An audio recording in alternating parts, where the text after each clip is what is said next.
Paano mo nanakawin ng $400,000 o halos 20 milyong piso mula sa isang bangko nang walang baril, walang hostage at walang nakikipagpalitan ng putok sa pulis? Ang sagot, gagawa ka ng isang fake job post sa Craigslist at kukuha ka ng 15 inosenteng tao para maging body double mo nang hindi nila alam. Ito ang hindi kapanipaniwalang totoong kwento ni Anthony Curcio, isang ordinaryong tatay na nakaisip ng isang bank heist na sobrang talino at sobrang detalyado, halos hindi makapaniwala ang FBI. Pepper spray, 15 kamuka at isang underwater escape line na walang sino mang nakakita.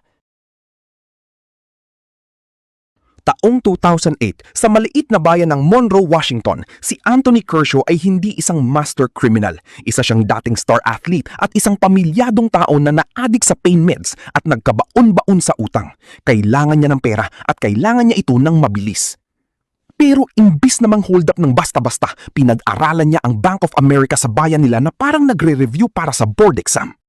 Araw-araw, ilang buwan niyang minanmanan ang schedule ng Brinks Armored Truck. Kabisado niya kung anong oras ito dumadating, kung saan pumaparada at kung ilang segundo ang binubuno ng guard sa labas.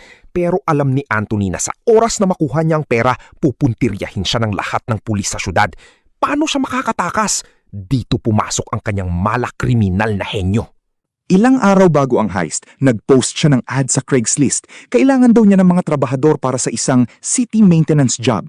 Ang instruction? Magkita-kita sa parking lot ng Bank of America sa saktong oras ng pagdating ng Brinks truck. At ang pinakamahalagang rule? Kailangan nilang suotin ang uniforming ito. Yellow safety vest, blue shirt, safety goggles at dust mask. Kung titingnan mo parang normal na requirement sa construction. Pero ang hindi nila alam, ito rin mismo ang isusuot ni Anthony sa araw ng pagnanakaw. Dumating ang araw ng pagnanakaw. Habang papalapit ang Brinks truck sa bangko, sunod-sunod na ring dumating ang mga nag-apply sa Craigslist. Lahat sila suot ang yellow vest, blue shirt, goggles at mask. Nakatayo lang sila sa labas ng bangko, naghihintay sa kanilang employer. Bumaba ang guard ng Brinks truck, bitbit ang mga bag ng pera. Dito na umatake si Anthony. Walang baril, walang pasabog. Lumapit siya sa guard at gamit ang isang malakas na pepper spray, binulag niya ito. Pshhh! Napasigaw ang guard at nabitawan ng pera. Mabilis na dinampot ni Anthony ang 2 duffel bag na naglalaman ng $400,000 at mabilis na tumakbo palayo. Wala pang 1 minuto, tumunog ang alarma at dumating ang mga pulis. May report na sila. Suspect is fleeing the scene, naka-yellow safety vest, blue shirt at dust mask. Pero pagdating ng mga SWAT at pulis sa parking lot, nanigas sila. Sa halip na isang suspect, nakakita sila ng 15 tao na eksaktong-eksakto ang suot sa description. Wala silang kaalam-alam na naging decoy flash mob pala sila para sa isang bank robber. Habang litong-lito ang mga pulis kung sino ang huhulihin at pinoposasan nila ang mga inosenteng aplikante, nasaan na si Anthony? Habang busy ang pulisya sa pag-interrogate sa 15 suspects, si Anthony ay tumakbo papasok sa kalapit na kakahuyan kung saan may isang maliit na ilog na tinatawag na Woods Creek. Pero hindi lang siya basta lumangoy, pinagplanuhan niya ito. Bago pa man ang heist, nag-set up na siya ng isang secret escape line, isang salbabida o inner tube na nakakabit sa isang mahabang cable sa ilalim ng tubig.